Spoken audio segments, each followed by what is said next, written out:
The year was 202 BC, and on a dusty plain in North Africa, two of history's greatest military minds prepared to clash in what would become the most decisive battle of the ancient world. Here, beneath the scorching African sun, Rome's rising star would face Carthage's legendary lion in a confrontation that would reshape the Mediterranean forever. This was not just another battle. This was the culmination of 17 years of brutal warfare, a final showdown between two civilizations that could no longer coexist. On one side stood Hannibal Barca, the man who had terrorized Rome for over a decade, whose very name sent shivers through the streets of the Eternal City. On the other, a young Roman general who had dared to take the war to Africa itself, forcing the great Hannibal to abandon his Italian campaign and return home to defend Carthage. What followed at Zama would not only end Hannibal's legendary career, but would establish Rome as the undisputed master of the Mediterranean world. To understand how this epic confrontation came to pass, we must journey back to the darkest hour in Roman history. By 216 BC, Hannibal had already humiliated Rome at the Trebia River and Lake Trasimene, but it was at Cannae where he delivered his masterstroke. There, through tactical genius that would be studied for centuries, Hannibal encircled and annihilated the largest army Rome had ever fielded. 8 legions, nearly 70,000 Romans, lay dead on that blood-soaked field. The road to Rome itself lay open, and panic gripped the city as survivors stumbled through its gates with tales of unimaginable slaughter. Yet from this catastrophe emerged an unlikely hero. Among the few who escaped Cannae was a young military tribune named Publius Cornelius Scipio. While other survivors spoke of deserting Rome entirely, this 20-year-old patrician drew his sword and forced them to swear an oath of loyalty to the Republic. It was a moment that revealed the character of the man who would one day bring Hannibal to his knees. But that day seemed impossibly distant. For 14 years, Hannibal ravaged Italy like a plague. His army, a polyglot force of Africans, Spanish warriors, and Gallic barbarians, moved through the peninsula like ghosts, striking where least expected and vanishing before Roman reinforcements could arrive. Cities fell or submitted.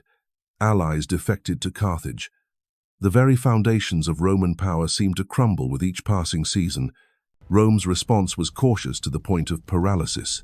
The dictator Fabius Maximus, later dubbed the Delayer, refused to face Hannibal in open battle.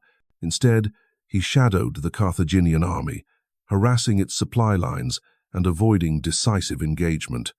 This strategy, though wise, frustrated the Roman people who demanded action. They watched helplessly as their countryside burned and their prestige evaporated. While Rome struggled to contain Hannibal in Italy, the war's true turning point was taking shape in distant Spain. The Iberian Peninsula had become Carthage's treasure house, its silver mines funding the war effort and its fierce tribes providing fresh recruits for Hannibal's armies. Control of Spain was vital to both sides, and it was here that young Scipio would first demonstrate the genius that would eventually triumph at Zama. The appointment of Scipio to command in Spain was unprecedented.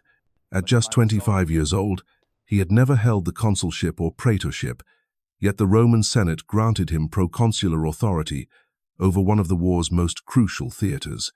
This decision raised eyebrows among Rome's conservative elite, but desperation breeds innovation, and Rome desperately needed fresh leadership. What Scipio accomplished in Spain defied all expectations. His first target was New Carthage, the heavily fortified capital of Carthaginian Spain and the hub of their entire operation in the region. The city seemed impregnable, protected by strong walls, a loyal garrison, and its position on a peninsula surrounded by the sea. Previous Roman attempts to capture it had failed miserably. But Scipio was no ordinary commander. He had studied his enemy carefully, learning not just their tactics but their psychology. He understood that warfare was as much about winning hearts and minds as it was about winning battles. Where other Roman generals had treated Spanish tribes as conquered subjects, Scipio courted them as potential allies. The siege of New Carthage in 209 BC showcased Scipio's innovative approach to warfare. While his army assaulted the city's landward defenses, he had noticed something his predecessors had missed. At low tide, the lagoon on the city's northern side became shallow enough for men to wade across. Local fishermen had told him of this phenomenon, attributing it to the favor of Neptune himself. Whether divine intervention or careful observation of tidal patterns, Scipio exploited this weakness with devastating effect. As the main assault drew the defenders' attention to the southern walls, a picked force of soldiers waded through the shallows and scaled the undefended northern fortifications. Caught between two attacks, the garrison crumbled. New Carthage fell in a single day, yielding vast stores of gold and silver, weapons and supplies, and most importantly, Spanish hostages held by the Carthaginians to ensure tribal loyalty. Here Scipio revealed another facet of his genius. Rather than treating these hostages as prisoners of war, he freed them without ransom and sent them home laden with gifts. This act of calculated magnanimity sent shockwaves through Spanish society. Tribe after tribe began to question their allegiance to Carthage, drawn by this Roman general who fought with honor and treated enemies with respect. The psychological impact was immediate and profound. Spanish auxiliaries began deserting Carthaginian armies in droves. Local chieftains who had fought for Carthage for generations suddenly found themselves reconsidering their loyalties. Scipio had achieved something no Roman commander had managed before. He had turned Spain's population against their Carthaginian overlords, not through force, but through diplomacy backed by strength. The Carthaginian response was swift and predictable. 3 separate armies converged on Scipio's position, commanded by the most experienced generals Carthage possessed. Hannibal Barca, Hannibal's own brother, led one force. Hasdrubal Gisco commanded another. Mago, the youngest of the Barca brothers, brought up the third. Together, they fielded over 70,000 men, nearly double Scipio's numbers. Any conventional commander would have sought defensive positions and hoped to survive the onslaught. But Scipio was far from conventional. He saw opportunity where others saw only danger. The 3 Carthaginian armies were operating separately, unable to coordinate effectively across the vast Spanish landscape. If he moved quickly and struck decisively, he could defeat them piecemeal before they could unite their strength. The campaign that followed demonstrated Scipio's mastery of maneuver warfare. Like a skilled chess player, he positioned his forces to threaten multiple objectives simultaneously, forcing his enemies to react to his moves rather than implementing their own strategy. When the Carthaginian armies finally converged near the town of Ilipa in 206 BC, Scipio was ready for them. The Battle of Ilipa would become Scipio's tactical masterpiece, a brilliant demonstration of psychological warfare combined with innovative battle formations. For several days, the 2 armies faced each other across the plain, each morning deploying in identical formations. Scipio placed his Roman legions in the center, with Spanish allies on the flanks, while the Carthaginians mirrored this deployment with their African veterans in the center and Spanish troops on the wings. This daily ritual lulled the Carthaginians into complacency. They began to expect the same routine, the same formations, the same cautious maneuvering that had characterized the previous encounters. But Scipio was studying his enemies, learning their patterns, waiting for the perfect moment to spring his trap. That moment came at dawn on a day when the Spanish mist hung low over the battlefield. Scipio had prepared his men in darkness, briefing them on a radical new battle plan that would reverse everything the Carthaginians expected. When his light cavalry and skirmishers struck the enemy camp at first light, the Carthaginians rushed to form their usual battle line, still groggy from sleep and caught off guard by the unexpected assault. But when the mist cleared and the armies stood revealed, the Carthaginian commanders received a shock that would echo through military history. Scipio had completely reversed his formation, placing his veteran Roman legions on the flanks while positioning his Spanish allies in the center. It was a mirror image of Hannibal's own tactics at Cannae, but employed with devastating effectiveness against Carthage itself. The psychological impact on the Carthaginian army was immediate and catastrophic. Their carefully planned deployment, designed to counter Scipio's expected formation, was suddenly useless. Worse, they found themselves facing the very tactics that had made Hannibal famous, turned against them by a Roman who had learned from their greatest victories. The Battle of Ilipa unfolded like a deadly dance choreographed by a master tactician, as the Carthaginian wings found themselves facing Rome's most experienced legionaries instead of the expected Spanish auxiliaries, confusion rippled through their ranks. The African veterans in the center, Carthage's finest soldiers, suddenly realized they were isolated, facing Spanish troops whose loyalty to Carthage had already been shaken by Scipio's earlier diplomacy. Scipio's genius lay not just in the reversal of his formation, but in the timing of his attack. As his Roman legions on the flanks began their advance, they moved at an oblique angle, striking the Carthaginian wings, while the center remained stationary. This created a crushing pincer movement that the enemy simply could not counter. The Spanish troops fighting for Carthage, already demoralized by their countrymen's defection to Rome, began to waver under the relentless pressure. The collapse came suddenly and completely. The Carthaginian wings crumbled under the assault of Rome's finest soldiers, while the center found itself surrounded and cut off from retreat. Thousands of Carthaginian soldiers lay dead on the field, while their commanders fled in disorder. Hannibal Barca managed to escape with a fraction of his army, but Carthaginian power in Spain was broken forever. News of Ilipa's victory sent shockwaves across the Mediterranean world. In Rome, crowds gathered in the Forum to hear reports of their young general's triumph. The boy who had survived Cannae had not only survived but had turned Hannibal's own tactics against his homeland. In Carthage, the defeat meant the loss of Spain's wealth and manpower, resources that had sustained their war effort for nearly 2 decades, but Scipio was far from finished. The victory at Ilipa had given him more than just military success. It had demonstrated that Carthaginian armies could be defeated, that their generals were not invincible, and most importantly, that their allies could be turned against them. The young Roman had learned perhaps the most crucial lesson of warfare. Victory belonged not just to the strongest or the most numerous, but to those who could adapt, innovate, and turn their enemies' strengths into weaknesses. As Carthaginian resistance in Spain collapsed, Scipio faced a choice that would define the rest of the war. He could consolidate his gains, secure Spain for Rome, and wait for reinforcements. Or he could take an audacious gamble that would either end the war quickly or result in catastrophic defeat. The young general chose audacity.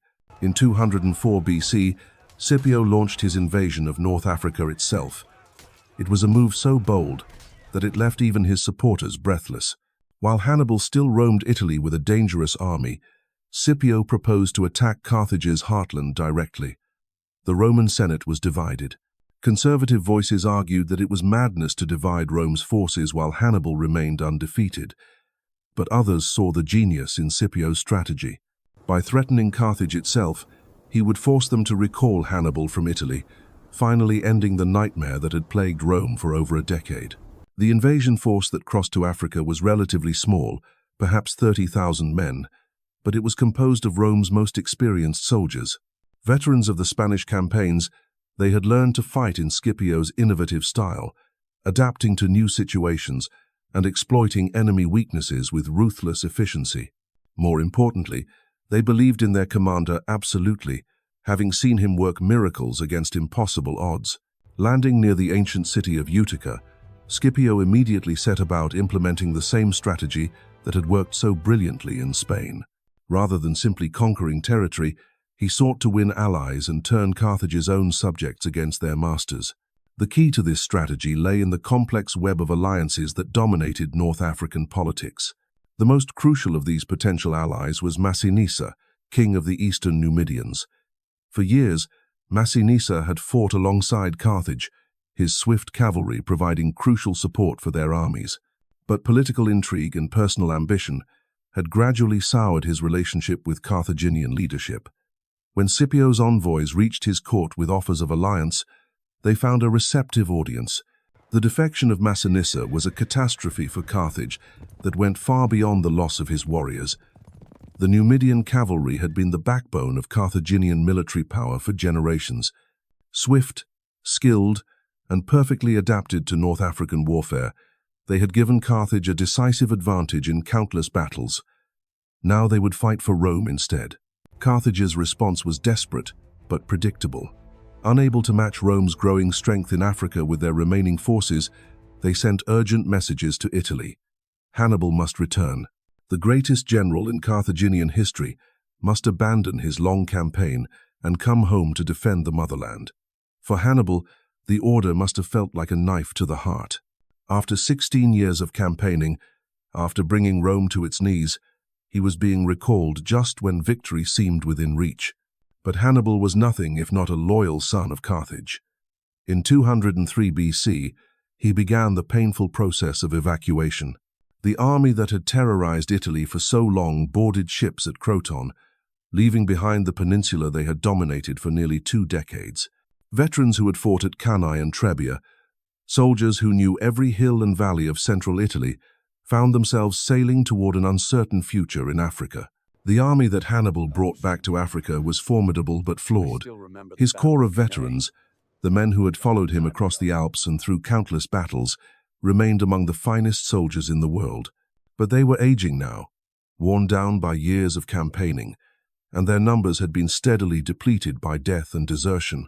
To fill out his ranks, Hannibal was forced to recruit hastily trained local troops and unreliable mercenaries. Even more concerning was the question of cavalry. In Italy, Hannibal had relied heavily on Gallic horsemen and allied tribes for his mounted forces. But these troops could not be transported to Africa, and with Massinissa's defection, Carthage's traditional source of cavalry had dried up. The army that would face Scipio at Zama would be dangerously weak in the very arm that had given Hannibal so many of his greatest victories. There was one weapon, however, that Carthage still possessed in abundance. In their African heartland, they maintained herds of war elephants, massive beasts trained for battle and capable of spreading terror through enemy ranks. Hannibal assembled a force of 80 elephants for his final campaign, hoping that these living battering rams could break Roman formations as they had broken so many others. But these elephants were not the seasoned veterans that had crossed the Alps years earlier. Most were recently captured and hastily trained, lacking the discipline and battlefield experience that made war elephants truly effective. Worse still, Scipio had faced elephants before in his African campaigns and had developed specific tactics to counter them. As the two armies maneuvered toward their final confrontation, both commanders understood that this battle would decide everything. For Hannibal, defeat meant the end of his career and the destruction of Carthaginian power. For Scipio, victory would crown him as Rome's greatest general and secure his place in history. The stage was set for a clash between two military geniuses, each representing a different vision of how wars should be fought.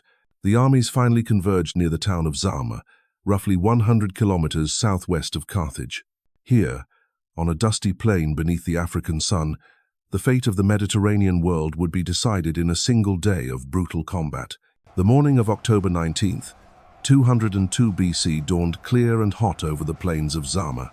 As the sun climbed higher, casting long shadows across the battlefield, two armies began their final preparations for what both commanders knew would be the decisive engagement of the Second Punic War. The air itself seemed to thrum with tension as tens of thousands of warriors made ready for combat, sharpening spears, adjusting armor, and stealing glances at the enemy formations taking shape across the field. Hannibal deployed his forces in 3 distinct lines, a formation that revealed both his tactical genius and his desperate circumstances. In the front rank stood his least reliable troops, a motley collection of Gallic and Ligurian mercenaries mixed with hastily recruited Moors and other African auxiliaries. These men were expendable, meant to absorb the initial Roman assault and blunt its momentum before the real fighting began. Behind them waited Hannibal's second line, composed of Carthaginian citizens and Libyan troops, better trained and equipped than the mercenaries, but still not the cream of his army. It was in the third line that Hannibal placed his hopes for victory.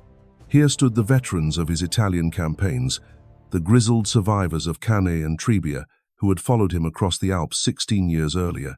These men were the finest soldiers Carthage possessed, their loyalty absolute, their skill honed by decades of warfare. If anyone could break the Roman advance, it would be these battle-hardened warriors who had made Rome tremble for so long. But it was the sight of Hannibal's front line that truly captured the imagination of friend and foe alike.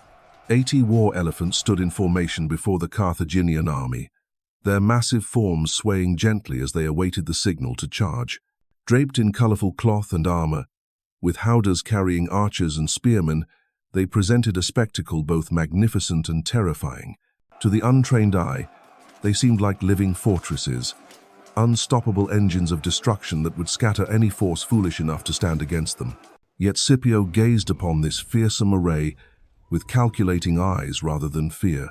His years in Africa had taught him much about war elephants, and he had developed specific tactics to neutralize their threat. More importantly, he could see what others might miss. These elephants lacked the discipline of truly veteran war beasts. Many showed signs of recent capture and hasty training, their handlers struggling to maintain control even before the battle began. The Roman deployment that morning was a masterpiece of tactical innovation.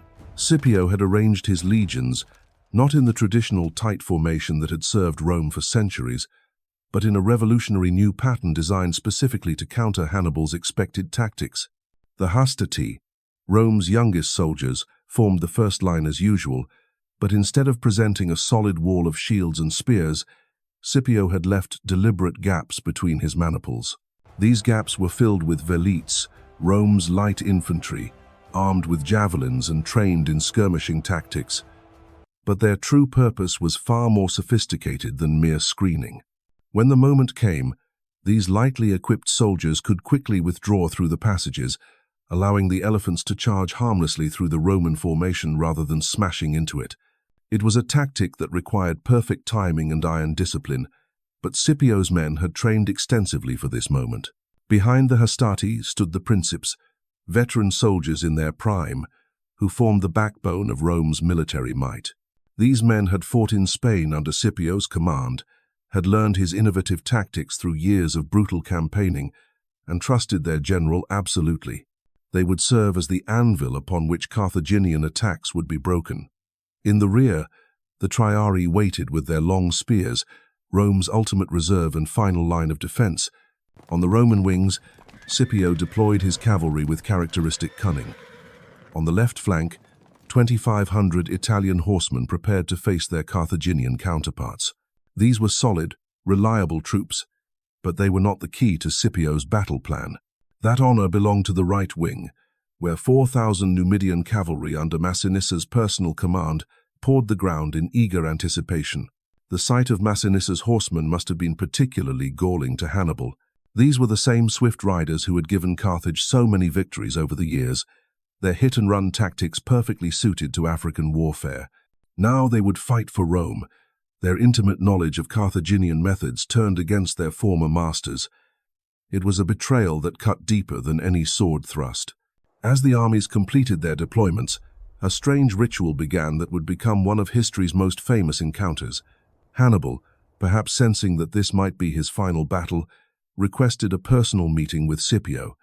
The two greatest generals of their age would speak face to face before their armies clashed in mortal combat. The meeting took place in the no-man's land between the two forces, with both commanders accompanied by small retinues of their most trusted officers. Here, beneath the blazing African sun, the architect of Rome's greatest defeats faced the young general who had turned the tide of war.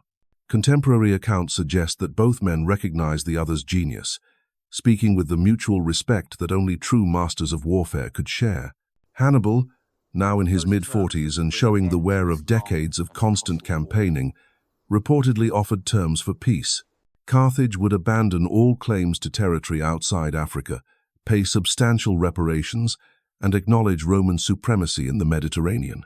It was a generous offer from a position of weakness, the plea of a man who perhaps sensed that the tide of history had turned against him. But Scipio, confident in his tactical preparations and the quality of his troops, rejected the proposal. The time for negotiation had passed. Too much blood had been spilled. Too many Romans had died for anything less than complete victory to satisfy the Republic's honor. The two generals parted with courteous words, but both knew that only one would leave the field victorious. As they returned to their respective armies, the final preparations for battle began in earnest.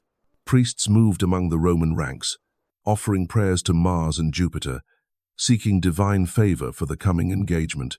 Standards were blessed, weapons consecrated, and omens read in the flight of birds overhead. The soldiers themselves went through their pre-battle rituals, checking equipment one final time and sharing what might be their last words with comrades who had become closer than brothers. In the Carthaginian ranks, a different sort of preparation was taking place. The elephant handlers whispered soothing words to their massive charges, feeding them specially prepared mixtures designed to increase their aggression when the time came to charge. The mercenaries in the front line fingered their weapons nervously, knowing they were expected to die so that better men might live. Behind them, the veterans of Italy shared memories of past victories, reminding themselves of what they had accomplished when the odds seemed just as hopeless. The sun climbed higher, its heat beginning to shimmer off the dusty plain as the final moments before battle ticked away. Both armies were deployed, both commanders had made their plans, and the fate of the Mediterranean world hung in the balance. This would not be merely another battle in the long catalogue of ancient warfare. This would be the collision of two military philosophies, two ways of understanding combat, and two visions of how the civilized world should be ordered. The elephants began to trumpet their battle cries, a sound that carried across the plain like thunder. War horns answered from the Roman lines, their brazen voices adding to the growing cacophony. Thousands of men raised their voices in battle songs and war chants, the sound building to a crescendo that seemed to shake the very earth beneath their feet. And then, in a moment that would echo through the ages, Hannibal raised his arm and gave the signal. The Battle of Zama had begun. The dust settled over Zama, and with it fell the curtain on one of history's greatest military careers. Hannibal's elephants lay scattered across the field, his veterans slaughtered, his dreams of Carthaginian supremacy buried beneath the African sand. Scipio Africanus had not merely won a battle. He had orchestrated the complete destruction of an empire's ambitions, turning Carthage's own weapons and tactics against them with devastating precision. The young Roman who had survived Cannae as a terrified tribune now stood as master of the Mediterranean world.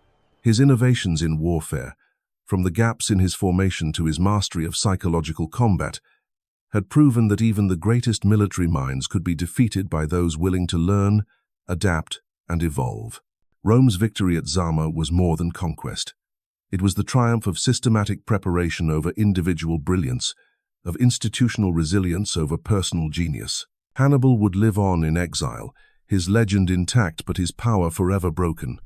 Scipio would return to Rome as its greatest hero, having achieved what no general before him had managed. He had not just defeated Hannibal, he had ended the age of Carthage and ushered in the era of Roman dominance that would last for centuries. The Elephant War was over. Rome's empire had begun.